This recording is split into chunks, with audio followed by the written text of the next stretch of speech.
Magandang araw po sa inyo at sa lahat ng mga taga-subaybay ng inyong channel. Itago nyo na lamang po ako sa pangalang Neil, 25 anyos. Ang kwento ko po ay tungkol sa trabaho ko at sa isang matandang babae na hindi ko malilimutan habang ako'y nabubuhay. Tindero po ako ng baboy sa palengke. Ito na ang hanap buhay na kinalakihan ko. Ang ama ko ang dating pumapwesto dito pero nang pumanaw siya 5 taon nang nakalipas, ako na ang pumalit sa kanya. Maaga kaming gumigising. 2:00 pa lang ng madaling araw ay kailangan na namin bumangon ng aking ina para ihanda ang mga paninda. Habang siya ay nag-aasikaso ng almusal at ng mga gamit sa bahay. Ako naman ay dediretso na sa katayan para kunin ang mga bagong katay na baboy na naka-order sa amin. Ang palengke namin dito ay buhay na buhay kahit sa madaling araw. Ang ingay ng mga tao, ang amoy ng pinaghalong dugo, isda at ng mga gulay. Iyan ang mundo ko. Sanay na ang ilong ko sa lahat ng iyon. Ang pwesto ko ay nasa pinakadulong bahagi ng meat section. Kaharap ko ang mga nagtitinda ng manok at sa kaliwa ko naman ay ang mga nagbebenta ng laman loob. Ang buhay namin ni nanay ay simple lang. Ang kita namin sa pwesto ay sapat para sa aming dalawa. Sa pagkain, sa bayarin at sa mga gamot ni nanay. May sakit po kasi siya sa puso at may maintenance na gamot na hindi pwedeng makaligtaan. Kaya naman doble ang kayod ko. Pagkatapos sa palengke ng hapon, rumaraket pa ako bilang pahinante sa mga delivery truck ng gulay para may pandagdag sa ipon. Ang mahalaga ay gumaling si nanay. Isang araw, may bagong umupa sa pwestong katabi ng mga nagbebenta ng lamang loob. Isang maliit na pwesto lang iyon na matagal ng bakante. Ang umupa ay isang matandang babae. Napansin ko na lagi itong nakayuko na, parang laging may dinadala sa kanyang likod. Aling Zelda daw ang pangalan niya. Ang tinitinda niya ay mga kung ano-anong dahon-dahon at mga ugat na panggamot daw. Kakaiba talaga siya. Bihira din siyang magsalita at kapag tinitingnan mo siya, parang tumatagos sa kaluluwa mo. Sa una, hindi ko siya pinansin. Marami namang katulad niya sa palengke. Ngunit habang lumilipas ang mga araw, napansin kong madalas siyang nakatingin sa pwesto ko. Hindi sa akin, kundi sa mga karne na nakasabit. Lalo na sa mga bituka, atay at dugo na inihihiwalay ko para sa mga suki kong gumagawa ng dinuguan. Minsan, mahuhuli ko siyang nakatingin at ang mga mata niya ay parang kumikinang na parabang takam na takam siya. Kasabay nun ay napapalunok pa siya habang nakatitig sa sariwang dugo. Kinikilabutan ako, pero binabaliwala ko na lang. Makalipas ang 1 buwan, nanghina si nanay. Hindi na siya makabangon para ipaghanda ako ng almusal kapag papasok ako sa trabaho. Ang sabi ng doktor, normal lang daw iyon sa kondisyon niya. Pero iba ang pakiramdam ko. Gabi-gabi nilalagnat siya na walang dahilan. Nag-aalala ako kaya mas lalo kong sinipagan ng pagtatrabaho. Isang hapon, dinalaw kami ng tiyuhin ko, kapatid ni nanay. Nakita niya ang kalagayan ng kapatid niya at agad siyang nag-alala. Habang nagkakape kami sa labas ng bahay nun, naikwento ko sa kanya ang tungkol kay Aling Zelda. Hindi ko alam bakit pero bigla ko na lang siyang nabanggit nun. Biglang Sumeryoso ang mukha ng tiyuhin ko nun. Kwento niya na noong bata pa raw sila, mayroon daw silang kapitbahay na ganoon. Isang matandang manggagamot na bigla na lang lumitaw sa kanilang baryo. Kasabay ng pagdating nito ay ang sunod-sunod na nagkaroon ng mga pagkakasakit ng mga bata at matatanda sa kanila. Namamatay din sila na tuyot na parang sinipsip ang lahat ng dugo nila. Nalaman na lang daw nila na ang matanda na bagong lipat sa kanila ay isang aswang. Hindi ako naniwala agad nun, pero ang takot ay nagsimulang gumapang sa puso ko. Sinabi ng tiyuhin ko ang mga palatandaan nun.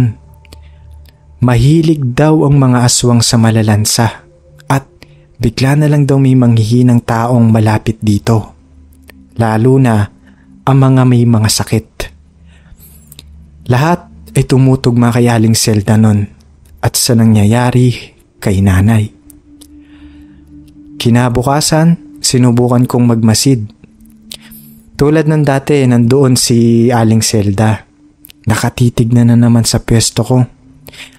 Ngunit ngayon, ang tingin niya ay may kasamang ngisi. Nakita ko ang dila niya na dumila sa kanyang mga labi nun habang tinitignan niya ang isang palanggana na puno ng dugo. Para akong binuhusan ng malamig na tubig nun. Ang gabing yon, isinara ko ang lahat ng bintana at pinto namin. Naglagay ako ng asin sa bawat sulok gaya ng payo ng tiyuhin ko.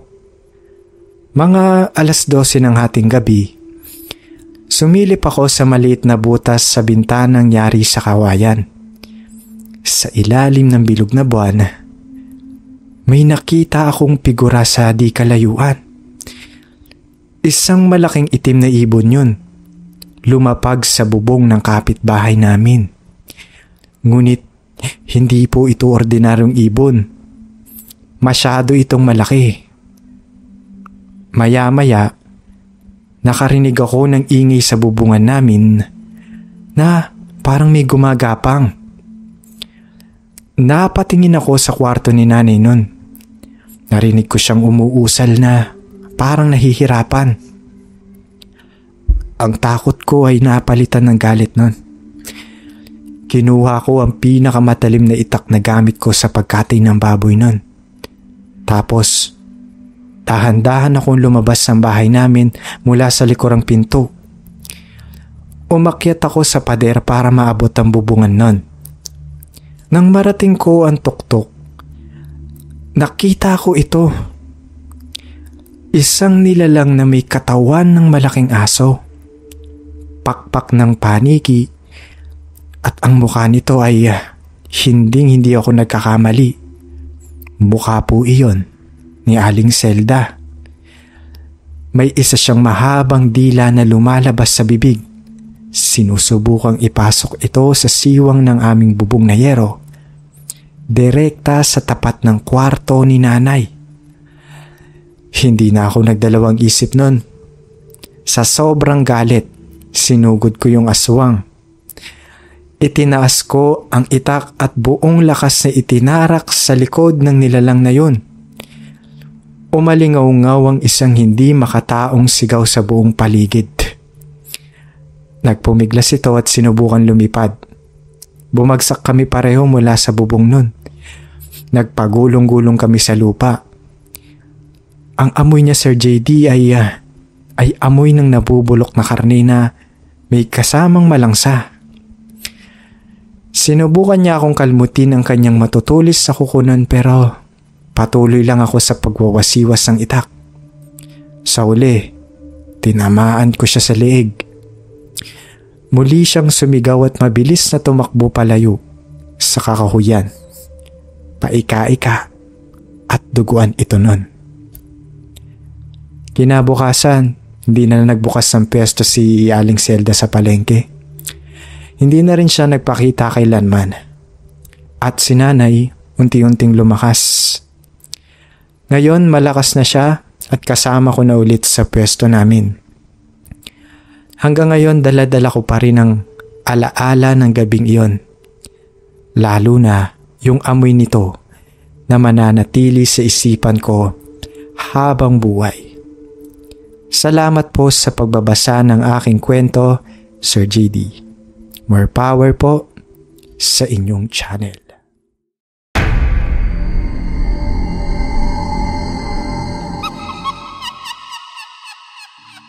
Isang mapagpalang araw po sa inyo. Ako po si Nelia at ang kwento ko po ay hindi tungkol sa akin, kundi tungkol sa nakababata kong kapatid na si Lena. Sana po ay mabigyan ninyo ng puwang ang aming karanasan sa inyong channel. Tindera po ng mga lamang loob at street food ang kapatid ko. Sa tapat ng aming bahay sa isang medyo liblib na barangay, may maliit siyang pwesto doon. Gabi-gabi, mula alas 6 hanggang alas 11, nag-iihaw siya ng isaw, Betamax, Adidas, at nagtitinda rin ng dinuguan. Dahil sa tabing kalsada lang ang pwesto, iba-iba ang kanya nagiging customer. Isang gabi, may isang babaeng buntis ang bumili sa kanya. Napakaganda daw ng buntis noon, pero may kakaiba daw sa kanya. Para bang nanghihina ito dahil sa gutom. Ang binili niya noon ay hindi ang mga lutong paninda ni Lena, kundi ang mga hilaw na bituka na hindi pa nailuluto ni Lena. Hiniling niyang ibalot ito para sa kanya. Nagtaka kami pero pinagbigyan siya ng kapatid ko. Simula noon, gabi-gabi na siyang bumibili dito. Palaging hilaw na lamang loob ang order niya. At habang lumalaki ang kanyang tiyan, tila lalong gumaganda itong buntis. Napansin ko rin na tuwing dumarating siya, yung mga aso sa lugar namin na dating maingay ay biglang nananahimik lahat. Walang kahit isang tahol kang maririnig sa kanila. Isang gabi, habang nag-aayos si Lena ng paninda at ako'y nagwawalis sa tapat ng pwesto, dumating na naman ang buntis. Sakto namang napadaan ng isa naming kapitbahay na buntis din, pauwi galing trabaho. Nakita ko kung paano titigan ng babaeng iyon ang tiyan ng aming kapitbahay. Isang titig na hindi ko maipaliwanag. Parang isang hayop na nakakita ng kanyang kakainin. Tapos, dumila pa siya nun para basain ang kanyang mga labi. Kinilabutan ako nun. Hinila ko si Lena papasok ng pwesto at sinenyasan siyang magligpit na kami kahit maaga pa. Habang nagliligpit kami, ramdam naming nakatitig pa rin sa amin yung buntis mula sa kalsada. Nang matapos kami at naipasok na ang lahat ng gamit, pumasok kami sa loob ng bahay at nilak ang pinto nun. Ilang minuto lang ang lumipas, may narinig kaming nahulog sa bubungan namin. Sinundan ito ng isang tunog na parang may humihigop. Sinilip ko mula sa siwang ng aming bintana yun. Ang nakita ko ay halos ikamatay ko sa nerbiyos. Isang malaking ibon na itim ang nakadapo sa bubong ng bahay ng aming buntis na kapitbahay nun. At mula sa ibon na iyon, may isang mahaba at manipis na dila na nakalawit na sinusubukang ipasok ito sa siwang ng bintana ng kwarto ng kapitbahay namin. Napasigaw ako ng mahina. Niyakap ako ni Lena at pareho kaming nagdasal sa isang sulok. Magdamag naming narinig ang nakakapangilabot na tunog ng aswang na iyon. Kinabukasan, kumalat ang balita sa amin. Nakunan daw ang kapitbahay namin buntis at ang babaeng suki ni Lena hindi na muling nagpakita pa. Salamat po sa inyong oras na pakinggan ang aking kwento. Hanggang dito na lamang po.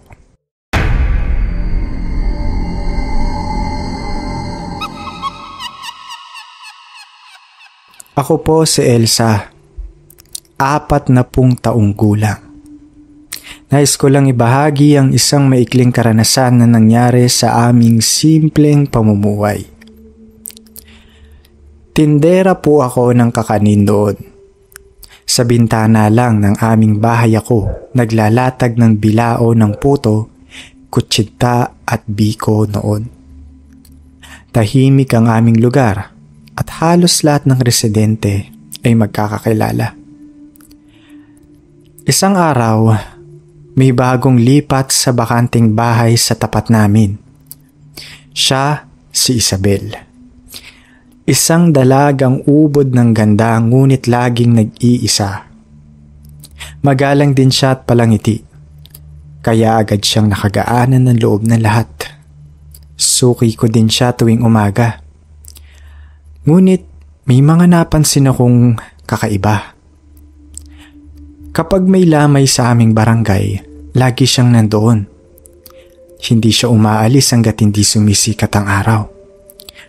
At kapag tinitignan niya mga kabaong, may kakaibang kislap sa kanyang mga mata.